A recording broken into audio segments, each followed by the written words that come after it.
श्री गणेशाय नमः। श्री जानकी वल्लभो विजयते। श्री रामचरितमानस प्रारंभ करते हैं। जय सिया राम। श्री रामचरितमानस के प्रथम सोपान बाल कांड में 31वां खंड प्रारंभ करते हैं। सब लोग पंचकोर करके अर्थात प्राणाय स्वाहा, अपानाय स्वाहा, व्यानाय स्वाहा, उदानाय स्वाहा और समानाय स्वाहा इन मंत्रों का उच्चारण करते हुए पहले 5 ग्रास लेकर भोजन करने लगे। गाली का गाना सुनकर वे अत्यंत प्रेम मग्न हो गए। अनेकों तरह के अमृत के समान स्वादिष्ट पकवान परोसे गए, जिनका बखान नहीं हो सकता। चतुर रसोइये नाना प्रकार के व्यंजन परोसने लगे। उनका नाम कौन जानता है। 4 प्रकार के चवरे, चोसे, लेह, पेय अर्थात चबाकर, चूसकर, चाटकर और पीकर खाने योग्य भोजन की विधि कही गई है। उनमें से एक एक विधि के इतने पदार्थ बने थे कि जिनका वर्णन नहीं किया जा सकता। 6 रसों के बहुत तरह के सुंदर स्वादिष्ट व्यंजन हैं। एक एक रस के अनगिनत प्रकार के बने हैं। भोजन करते समय पुरुष और स्त्रियों के नाम ले लेकर स्त्रियां मधुर ध्वनि से गाली दे रही है, गाली गा रही है। समय की सुहावनी गाली शोभित हो रही है। उसे सुनकर समाज सहित राजा दशरथ जी हंस रहे हैं। इस रीति से सभी ने भोजन किया और तब सबको आदर सहित आचमन, हाथ मुंह धोने के लिए जल दिया। फिर पान देकर जनक जी ने समाज सहित दशरथ जी का पूजन किया। सब राजाओं के सिर मोर चक्रवर्ती श्री दशरथ जी प्रसन्न होकर जनवासी को चले। जनकपुर में नित्य नए मंगल हो रहे हैं। दिन और रात पल के समान बीत जाते हैं। बड़े सवेरे राजाओं के मुकुटमणि दशरथ जी जागे। याचक उनके गुण समूह का गान करने लगे। चारों कुमारों को सुंदर वधुओं सहित देखकर उनके मन में जितना आनंद है वह किस प्रकार कहा जा सकता है। वे प्रातः क्रिया करके गुरु वशिष्ठ जी के पास गए। उनके मन में महान आनंद और प्रेम भरा है। राजा प्रणाम और पूजन करके फिर हाथ जोड़कर मानो अमृत में डुबोई हुई वाणी बोले, हे मुनिराज सुनिए, आपकी कृपा से आज मैं पूर्ण काम हो गया। हे स्वामीन, आप सब ब्राह्मणों को बुलाकर उनको सब तरह गहनों कपड़ों से सजी हुई गायें दीजिए। यह सुनकर गुरुजी ने राजा की बड़ाई करके फिर मुनिगणों को बुलवा भेजा। तब वामदेव, देवर्षि नारद, वाल्मीकि, जाबाली और विश्वामित्र आदि तपस्वी श्रेष्ठ मुनियों के समूह आए। राजा ने सबको दंडवत प्रणाम किया और प्रेम सहित पूजन करके उन्हें उत्तम आसन दिए। 4 लाख उत्तम गायें मंगवाई जो कामधेनु के समान अच्छे स्वभाव वाली और सुहावनी थी। उन सबको सब प्रकार से गहनों कपड़ों से सजाकर राजा ने प्रसन्न होकर भूदेव ब्राह्मणों को दिया। राजा बहुत तरह से विनती कर रहे हैं कि जगत में मैंने आज ही जीने का लाभ पाया है। ब्राह्मणों से आशीर्वाद पाकर राजा आनंदित हुए। फिर याचकों के समूह को बुलवा लिया और सबको उनकी रुचि पूछकर सोना, वस्त्र, मणि, घोड़ा, हाथी और रथ जिसने जो चाहा सो सूर्यकुल को आनंदित करने वाले दशरथ जी ने दिए। वे सब गुणानुवाद गाते हैं और सूर्यकुल के स्वामी की जय हो, जय हो, जय हो कहते हुए चले। इस प्रकार श्री रामचंद्र जी के विवाह का उत्सव हुआ। जिन्हें सहस्र मुख है वे शेष जी भी उनका वर्णन नहीं कर सकते।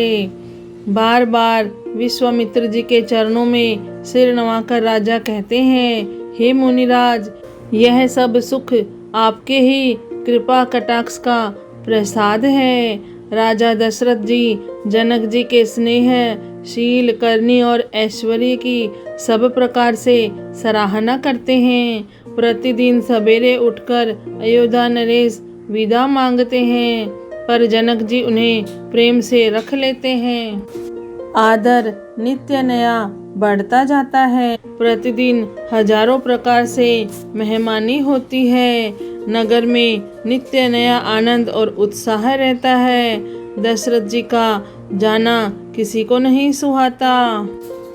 इस प्रकार बहुत दिन बीत गए, मानो बाराती स्नेह की रस्सी से बंध गए हैं। तब विश्वामित्र जी और शतानंद जी ने जाकर राजा जनक को समझाकर कहा, यद्यपि आप स्नेह वश उन्हें नहीं छोड़ सकते, तो भी अब दशरथ जी को आज्ञा दीजिए। हे नाथ, बहुत अच्छा कहकर जनक जी ने मंत्रियों को बुलवाया। वे आए और जय जीव कहकर उन्होंने मस्तक नवाया। जनक जी ने कहा, अयोध्यानाथ चलना चाहते हैं, भीतर रनिवास में खबर कर दो। यह सुनकर मंत्री, ब्राह्मण, सभासद और राजा जनक भी प्रेम के वश हो गए। जनकपुर वासियों ने सुना कि बारात जाएगी, तब वे व्याकुल होकर एक दूसरे से बात पूछने लगे। जाना सत्य है, यह सुनकर सब ऐसे उदास हो गए मानो संध्या के समय कमल सकुचा गए हो। आते समय जहाँ जहाँ बाराती ठहरे थे, वहाँ वहाँ बहुत प्रकार का सीधा रसोई का सामान भेजा गया। अनेकों प्रकार के मेवे, पकवान और भोजन की सामग्री जो बखानी नहीं जा सकती, अनगिनत बैलों और कहारों पर भर भर कर लाद लाद कर भेजी गई। साथ ही जनक जी ने अनेकों सुंदर सैयाएं पलंग भेजे। 1,00,000 घोड़े और 25,000 रथ, सब नक्शे शिखा तक ऊपर से नीचे तक सजाए हुए हैं। 10,000 सजे हुए मतवाले हाथी, जिन्हें देखकर दिशाओं के हाथी भी लजा जाते हैं। गाड़ियों में भर भर कर सोना, वस्त्र और रत्न, जवाहिरात और भैंस, गाय तथा और भी नाना प्रकार की चीजें दी। इस प्रकार जनक जी ने फिर से अपरिमित दहेज दिया, जो कहा नहीं जा सकता और जिसे देखकर लोकपालों के लोगों की संपदा भी थोड़ी जान पड़ती थी। इस प्रकार सब सामान सजाकर राजा जनक ने अयोध्यापुरी को भेज दिया। बारात चलेगी यह सुनते ही सब रानियां ऐसी विकल हो गई मानो थोड़े जल में मछली छटपटा रही हो। वे बार बार सीता जी को गोद कर लेती है और आशीर्वाद देकर सिखावन देती है कि तुम सदा अपने पति की प्यारी हो, तुम्हारा सुहाग अचल हो, हमारी यही आशीष है। सास ससुर और गुरु की सेवा करना, पति का रुख देखकर उनकी आज्ञा का पालन करना। सयानी सखियां अत्यंत स्नेह के वश कोमल वाणी से स्त्रियों के धर्म सिखलाती है। आदर के साथ सब पुत्रियों को स्त्रियों के धर्म समझाकर रानियों ने बार बार उन्हें हृदय से लगाया। माताएं फिर भेंटती और कहती है कि ब्रह्मा ने स्त्री जाति को क्यों रचा। उसी समय सूर्यवंश के पताका स्वरूप श्री रामचंद्र जी भाइयों सहित प्रसन्न होकर विदा कराने के लिए जनक जी के महल को चले। स्वभाव से ही सुंदर चारों भाइयों को देखने के लिए नगर के स्त्री पुरुष दौड़े। कोई कहता है आज ये जाना चाहते हैं, विदेह ने विदाई का सब सामान तैयार कर लिया है। राजा के चारों पुत्र इन प्यारे मेहमानों के मनोहर रूप को नेत्र भरकर देख लो। हे सयानी, कौन जाने किस पुण्य से विधाता ने इन्हें यहाँ लाकर हमारे नेत्रों का अतिथि किया है। मरने वाले जिस तरह अमृत पा जाए, जन्म का भूखा कल्प वृक्ष पा जाए और नरक में रहने वाला या नरक के योग्य जीव जैसे भगवान के परम पद को प्राप्त हो जाए, हमारे लिए इनके दर्शन वैसे ही हैं। श्री रामचंद्र जी की शोभा तो निरख कर हृदय में धर लो। अपने मन को सांप और इनकी मूर्ति को मणि बना लो। इस प्रकार सबको नेत्रों का फल देते हुए सब राजकुमार राजमहल में गए। रूप के समुद्र सब भाइयों को देखकर सारा रनिवास हर्षित हो उठा। सासुएं महान प्रसन्न मन से निछावर और आरती करती हैं। श्री रामचंद्र जी की छवि देखकर वे प्रेम में अत्यंत मग्न हो गई है और प्रेम के विशेष वश होकर बार बार चरणों लगी है। हृदय में प्रीति छा गई है, इससे लज्जा नहीं रह गई। उनके स्वाभाविक स्नेह का वर्णन किस तरह किया जा सकता है। उन्होंने भाइयों सहित श्री राम जी को उपटन करके स्नान कराया और बड़े प्रेम से षट रस भोजन कराया। सुअवसर जानकर श्री रामचंद्र जी शील स्नेह और संकोच भरी वाणी बोले, महाराज अयोध्यापुरी को चलना चाहते हैं। उन्होंने हमें विदा होने के लिए यहाँ भेजा है। हे माता, प्रसन्न मन से आज्ञा दीजिए और हमें अपने बालक जानकर सदा स्नेह बनाए रखिएगा। इन वचनों को सुनते ही रनिवास उदास हो गया। सासुएं प्रेमवश बोल नहीं सकती। उन्होंने सब कुमारियों को हृदय से लगा लिया और उनके पतियों को सौंपकर बहुत विनती की।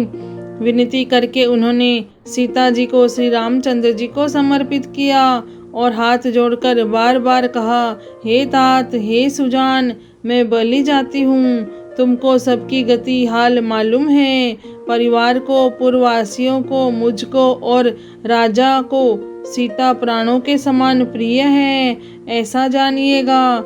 हे तुलसी के स्वामी, इसके शील और स्नेह को देखकर इसे अपनी दासी करके मानिएगा।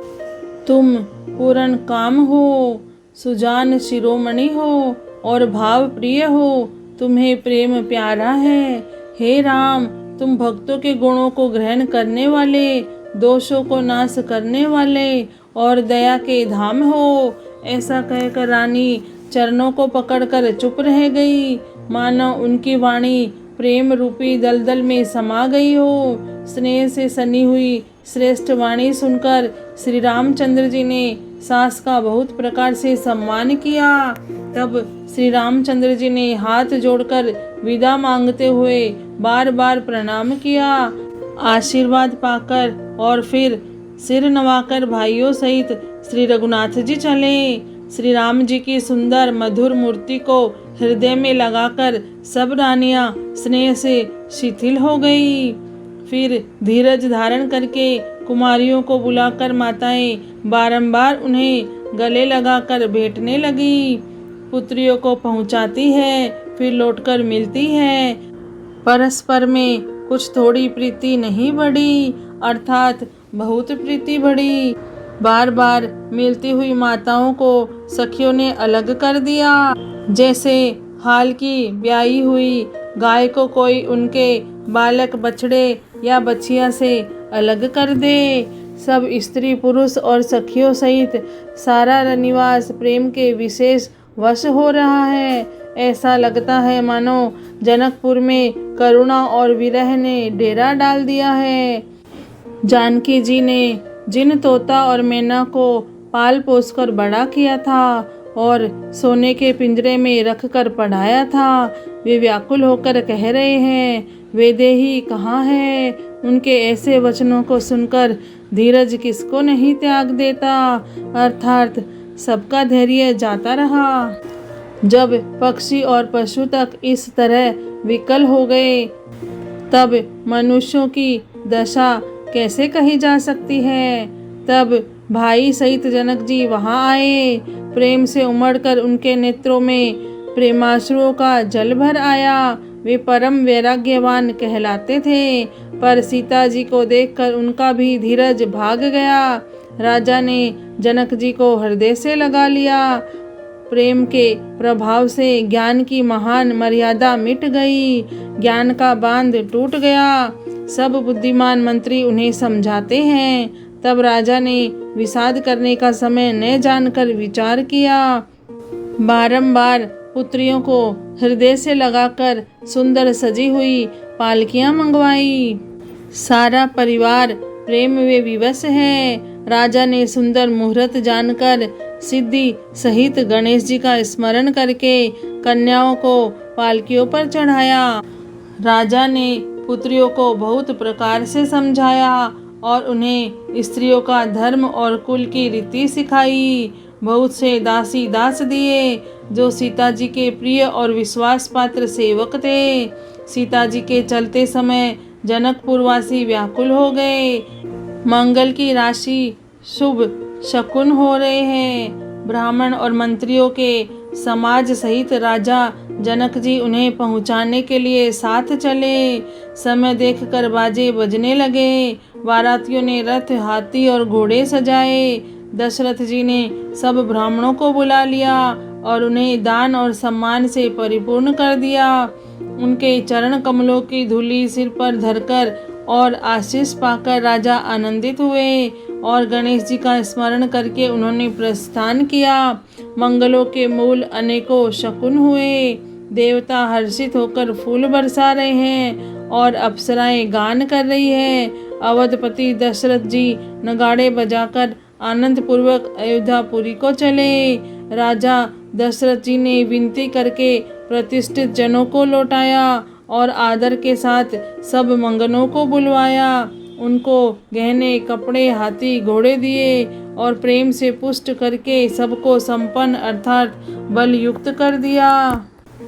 वे सब बारंबार विरुदावली कुल कीर्ति बखान कर और श्री रामचंद्र जी को हृदय में रखकर लौटे। कौशलाधीश दशरथ जी बार बार लौटने को कहते हैं, परंतु जनक जी प्रेमवश लौटना नहीं चाहते। दशरथ जी ने फिर सुहावने वचन कहे, हे राजन, बहुत दूर आ गए हैं, अब आप लौटिए। फिर राजा दशरथ जी रथ से उतरकर खड़े हो गए। उनके नेत्रों में प्रेम का प्रवाह बढ़ गया। प्रेमाश्रुओं की धारा बह चली।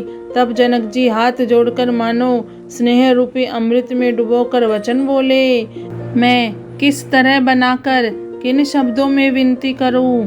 हे महाराज, आपने मुझे बड़ी बड़ाई दी है।